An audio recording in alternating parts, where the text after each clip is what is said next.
मचैनी, suit पहिर के लूट मचैनी, कॉलेज के गलियारे में सेंट मजनुआ मार के घूमी हम तो बीच बाजार में। हो सूट पहिर के लूट मचैनी, कॉलेज के गलियारे में सेंट मजनुआ मार के घूमी हम तो बीच बाजार में। पापा जी के परी होई हो लइके जरा सा हट के, गलिया के चुमे कन बलिया लटक के चललू तू घरी मटक मटक के।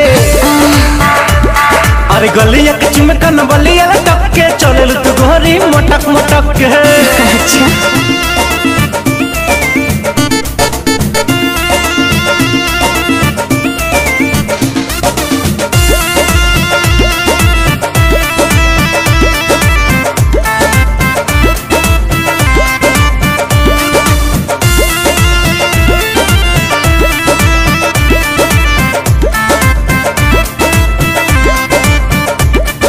कान में कुंडल मोती वाला रेड कलर के तोर पटियाला,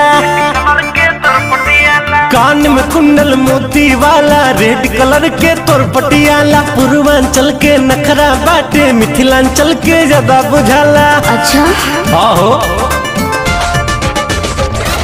नैनीताल के नथिया मोरा बिंदिया हो बंगाल के, चंपारण के चुनरी ओढ़ी लाली हो इम्फाल के। पागल भइले लाखों छोड़ा आगे पीछे मोर भट के। आगे बच के गलिया के चुमे कन बलिया लटक के चललू तू गोरी मटक मटक के।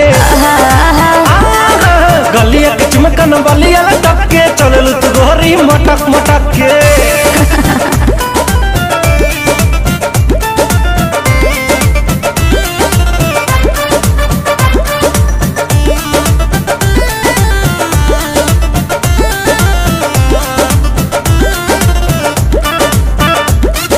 छोट बड़ू तनी मोट बड़ू गोरी देखे में अखरोट बड़ू। अच्छा ऐसा बात का?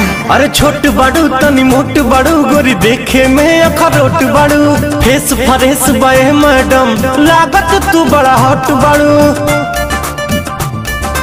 सुनो आँख में कजरा लगा के हो रहे नी हम तो पटना हो।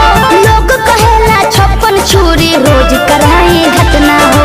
तरुण रितेश के तीरे नजरिया मुझ पे ही है लटके।